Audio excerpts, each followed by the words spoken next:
Selamat berjumpa adik-adik siswa sekolah dasar.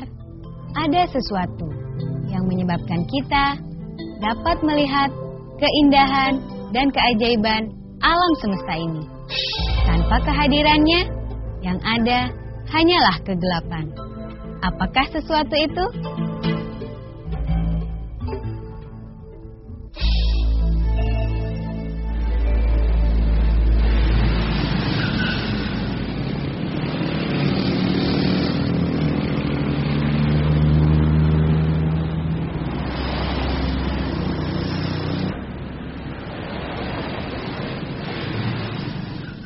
Dari tayangan tadi, apa yang dapat kalian simpulkan? Ya, benar. Pertama, ada cahaya yang dihasilkan oleh benda dan sampai ke mata kita.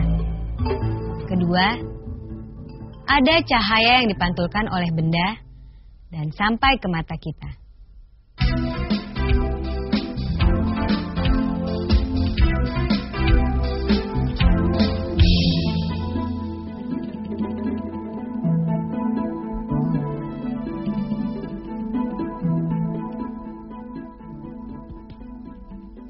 Nyala lilin menghasilkan cahaya yang menyebar ke segala arah menurut garis lurus. Sebagian berkas cahaya tersebut sampai ke mata sehingga lilin dapat terlihat. Apabila berkas cahaya dihalangi oleh karton, maka berkas cahaya itu tidak sampai ke mata sehingga lilin tidak terlihat. Sekarang, kedua karton berlubang ini kita letakkan secara sejajar di antara nyala lilin dan mata Nanis. Sudah kelihatan apa belum, Nis? Belum tuh, kurang sejajar. Nah, kalau begini Sudah kelihatan. Siapa mau coba? Saya coba dong.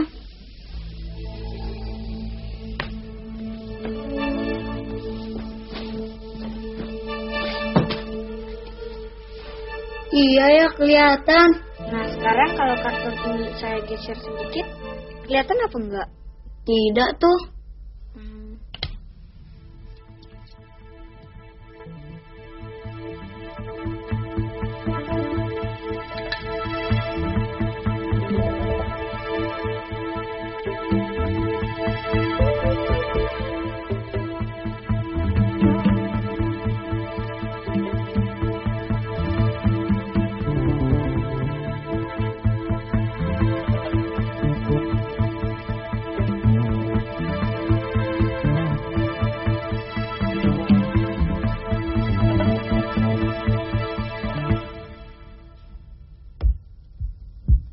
Tidak tembus juga ya?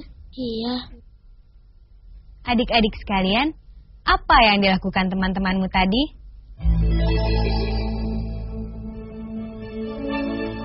Ya, teman-temanmu telah membuktikan bahwa cahaya merambat lurus. Dan cahaya tidak dapat menembus benda-benda pejal, seperti karton, kayu, dan sejenisnya.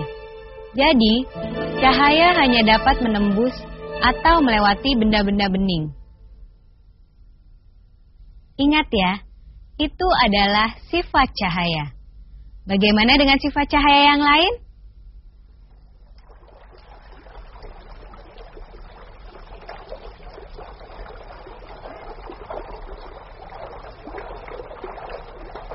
Kolam yang airnya jernih terlihat lebih dangkal dari kedalaman yang sebenarnya. Hal ini disebabkan karena peristiwa pembiasan cahaya. Pembiasan cahaya adalah peristiwa pembelokan arah rambat cahaya ketika melewati bidang batas antara dua zat bening yang berbeda kerapatannya. Tahukah kalian contoh dua zat bening yang berbeda? Ya, udara dan air. Ketika cahaya merambat masuk dari udara ke dalam air, arahnya membelok. Hal ini disebabkan karena cepat rambat cahaya di udara jauh lebih besar daripada cepat rambat cahaya di air.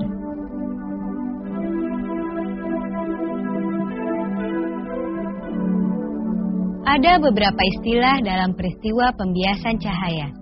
Coba kalian perhatikan. Bidang batas adalah bidang yang membatasi dua zat bening yang berbeda. dalam hal ini antara udara dan air. Garis normal adalah garis yang tegak lurus pada bidang batas. Sinar datang adalah sinar yang datang ke bidang batas. Sudut I adalah sudut yang dibentuk oleh sinar datang dari garis normal. Sinar bias adalah sinar yang meninggalkan bidang batas. Sudut bias R adalah sudut yang dibentuk oleh sinar bias dengan garis normal.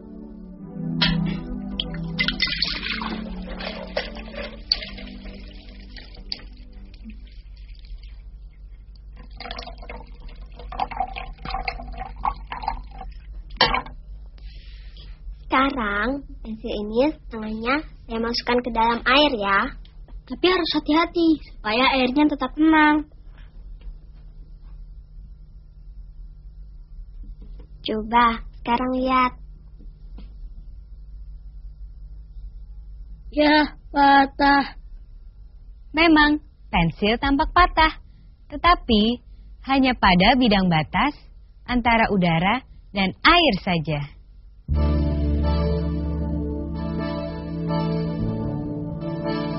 Bagian batang pensil yang berada di udara dan bagian yang berada di dalam air tampak lurus seperti biasa dan tidak terlihat patah.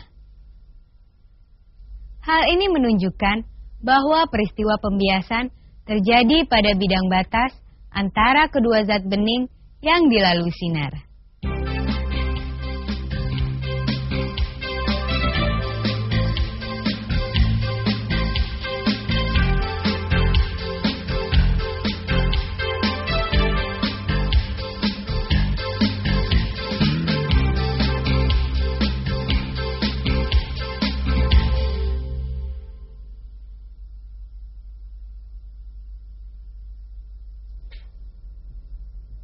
Mengamatinya dari mana? Nih, dari sini. Kelihatan nggak, Nar? Enggak tuh. Sekarang kita masukkan air ke dalam mangkok.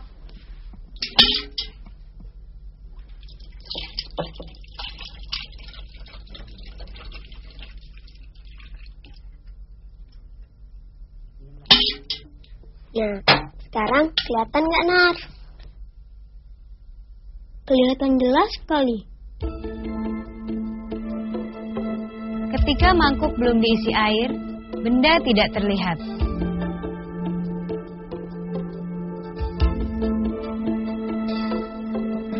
Setelah mangkok diisi air, maka benda jadi terlihat dengan jelas. Namun yang terlihat sesungguhnya adalah bayangan benda, yang merupakan hasil dari pembiasan cahaya.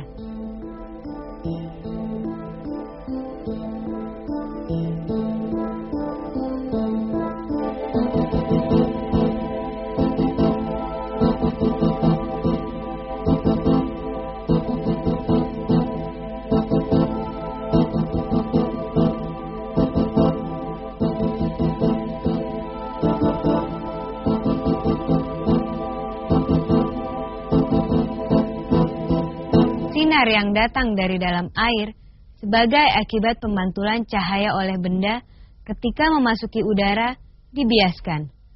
Akhirnya sampai ke mata. Jika kita perhatikan, sudut bias R lebih besar daripada sudut datang I. Ini menunjukkan bahwa sinar yang datang dari air ke udara dibiaskan menjauhi garis normal. Sebaliknya, jika cahaya datang dari udara ke air, ternyata sudut bias R lebih kecil daripada sudut datang I. Ini menunjukkan bahwa jika sinar datang dari udara ke air, dibiaskan mendekati garis normal.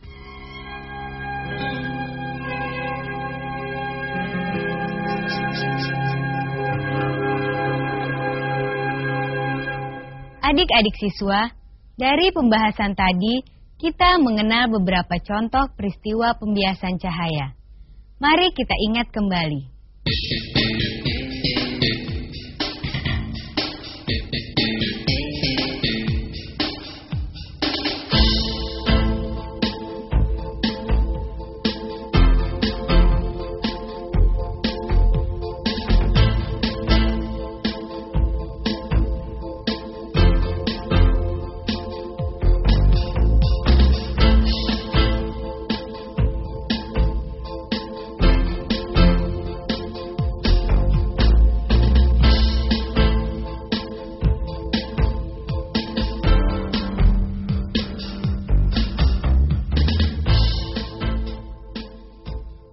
Setelah contoh-contoh tadi, peristiwa-peristiwa berikut ini juga menunjukkan adanya pembiasan cahaya.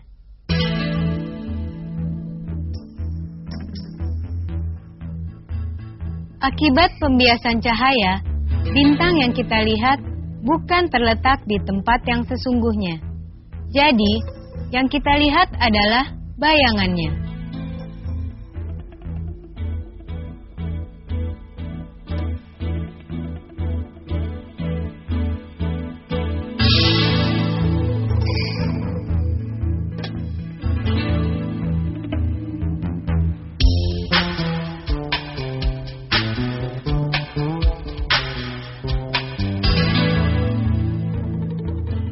Adik-adik siswa, sekarang kita akan mempelajari sifat cahaya yang lain, yaitu cahaya dapat diuraikan. Tentu kalian pernah melihat pelangi seperti ini.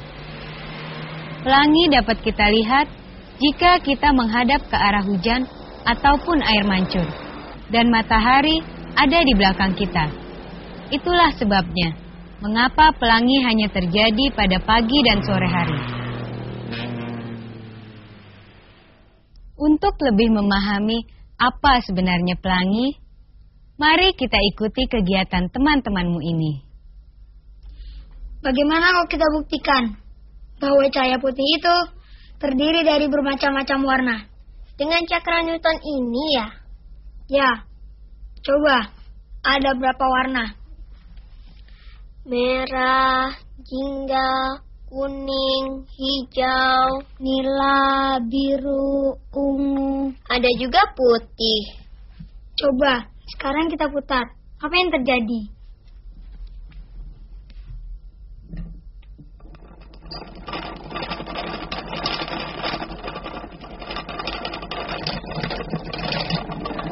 Lihat, warna-warna tadi hilang dan berganti menjadi warna putih. Hentikan putarannya, Van. Nah, warna-warnanya muncul lagi. Jadi, benar yang dikatakan Bu Guru? Ya, warna putih terdiri dari bermacam-macam warna. Ya, saya setuju itu. Nah, percobaan teman-temanmu tadi menunjukkan bahwa warna cahaya putih terdiri dari bermacam-macam warna yang jika digabungkan kembali akan menghasilkan warna putih.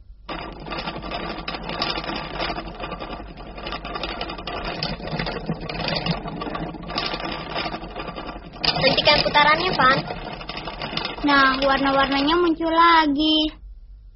Kalau demikian, apakah pelangi itu? Pelangi adalah lengkungan cahaya berwarna yang terjadi karena sinar matahari diuraikan oleh butir-butir air di udara. Peristiwa ini disebut dispersi.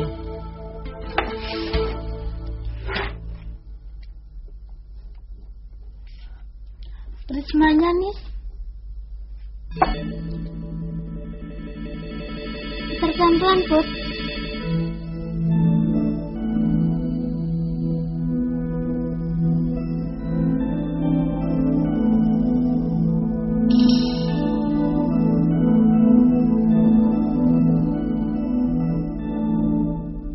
Nah, itu dia pelanginya.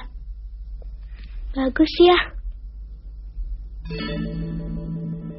Perhatikan warna-warna yang terbentuk. Bukankah itu warna pelangi? Ini membuktikan bahwa warna cahaya putih terdiri atas warna merah, jingga, kuning, hijau, biru, nila, dan ungu. Warna-warna ini disebut spektrum warna.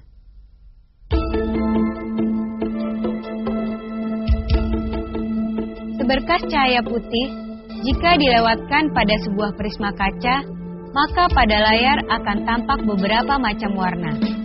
Jadi, sinar putih sebenarnya terdiri dari warna-warna merah, jingga, kuning, hijau, biru, nila, dan ungu. Adik-adik, karena cahaya putih dapat diuraikan, maka kita dapat melihat benda-benda sesuai dengan warnanya.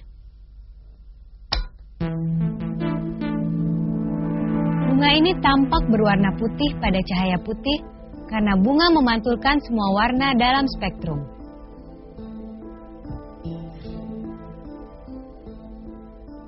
Bunga berwarna merah dalam cahaya putih karena bunga memantulkan warna merah dan menyerap warna-warna lain dalam spektrum.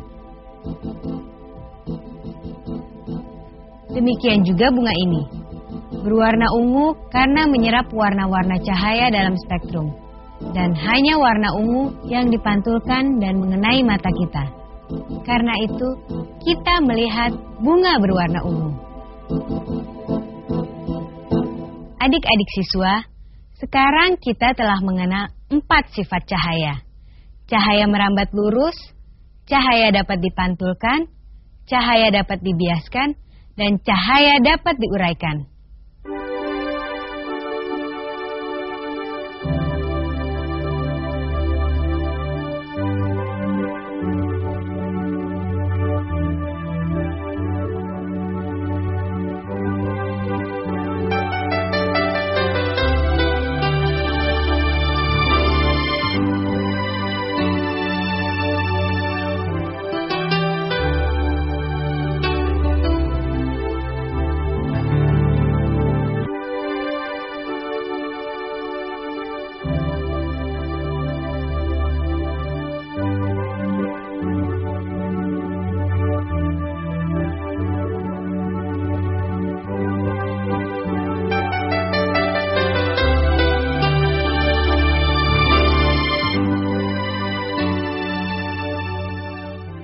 Adik-adik siswa, masih ada sifat-sifat cahaya yang lain, tetapi akan kita pelajari kemudian.